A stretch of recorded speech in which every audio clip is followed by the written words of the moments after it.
फरवरी से आंदोलन चल रहा है। लगभग 302 दिन आज उन्हें हो गए हैं और खनौरी बॉर्डर पर जगजीत सिंह डल्लेवाल जी अमर अनशन पर बैठे, उनका 14वां दिन है। जिस तरह की केंद्र ने नीति बना रखी है, केंद्र की मोदी सरकार ने खुद भी सरकार कंफ्यूज लगती है कि उनका असल में निर्णय क्या है। आज केंद्रीय मंत्री खट्टर साहब बोल रहे हैं कि किसानों को दिल्ली जाने से किसी ने नहीं रोका,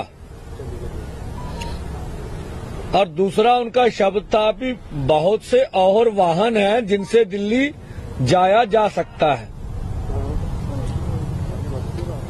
और उन्होंने सिर्फ आगे तो नहीं, मुझे हमें मालूम चला जिस तरह के प्रश्न वो उठा रहे हैं, उठाने नहीं चाहिए, किस किस्म के प्रश्न नहीं उठाने चाहिए। जबकि ऐसा माना जाता है कि लोकतंत्र में हर को प्रश्न उठाने की जमहूरियत हक होता है। अब खट्टर साहब बोल रहे हैं भी प्रश्न ही मत उठाओ किसी सरकार के ऊपर, सत्ता से सवाल करना ये जमहूरी हक है।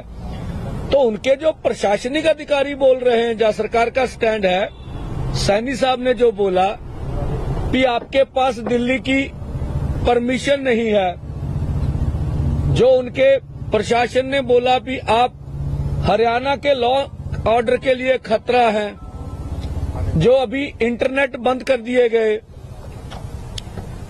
जो खनौरी और डबवाली पर फोर्स लगा दी गई, ये दहशत ज्यादा माहौल बनाने की क्या जरूरत है। तो मैं बोलता भी एक केंद्रीय मंत्री अगर बयान देता है तो भारत सरकार के को अंदर जो पॉलिसी बन रहेगी उस आधार पर देता है। अगर पहले वाला ही हाल है कि रमनीत बिट्टू बोलता है दिल्ली आइए, पैदल आपका स्वागत करेंगे, इधर अनिल विज जी बोले हैं भी अगर इस तरह आओगे तो पुलिस इसी तरह स्वागत करेगी। अब दूसरी कंट्राडिक्शन, तीसरा बयान है खेती-बाड़ी मंत्री हरियाणा का कि पैदल जानों को रोकेंगे नहीं। तो भारत सरकार अपने आप में कंफ्यूज चल रही है, ये देश के हित में नहीं है। जो भाजपा के मंत्रियों के हालात दिख रहे हैं तो वो कहते हैं हमारी मोदी जी की अगुवाई में पूरी दुनिया प्रधानमंत्री को एक अच्छा प्रधानमंत्री मानती है, ऐसा बोला जाता है। वो कहते हैं हम अच्छा प्रशासन दे रहे हैं देश को। भाई आपके 5-7 मंत्रियों के बयान ही नहीं मिलते हैं। भाई घर में को राय मशवरा कर लिया करो, फिर कहाँ जैस करना कहीं नो करना है। तो ये किसानों के साथ, किसान खेत मजदूर के साथ जो दुश्मन देश वाला, दुश्मन देश के नागरिक वाला व्यवहार किया जा रहा है कि हम इस देश के नागरिक नहीं हैं, हमें अपनी बात करने का हक नहीं है, हम अपनी देश की राजधानी में नहीं जा सकते। इन प्रश्नों का आज जवाब हम मोदी जी स्वयं हरियाणा में आ रहे हैं, वो दे के जाएं तो बहुत अच्छी बात होगी। और अभी 11 साल हो गए, जिस तरह से जो रिपोर्टें अभी भारत का गरीबी में इंडेक्स कहां पर खड़ा है उसके बारे में बोले, आज डॉलर के मुकाबले रुपया कहां चला गया इसके बारे में बोले, देश में बेरोजगारी कितनी है इसके बारे में बोले। आज भी 27 रुपए के ऊपर एक किसान जो उसकी आमदन उस पर गुजारा कर रहा है, बोलते थे किसान की आमदन दुगनी कर देंगे, वो हुई है कि नहीं हुई है? क्या आज भी प्रधानमंत्री जी यही कहेंगे कि हम हरियाणा में 24 फसलों पे खरीद करेंगे, एक देश के सामने असत्य बोलेंगे? अगर हरियाणा में कर रहे हैं 24 फसलों पे खरीद, तो जिन फसलों की खरीद पहले की है उसका डेटा प्रेस को देना चाहिए कि धान गेहूं के अलावा हमने इन फसलों की खरीद एमएसपी के ऊपर की है। अगर कोई डेटा नहीं है तो केवल ये झूठी बयानबाजी है।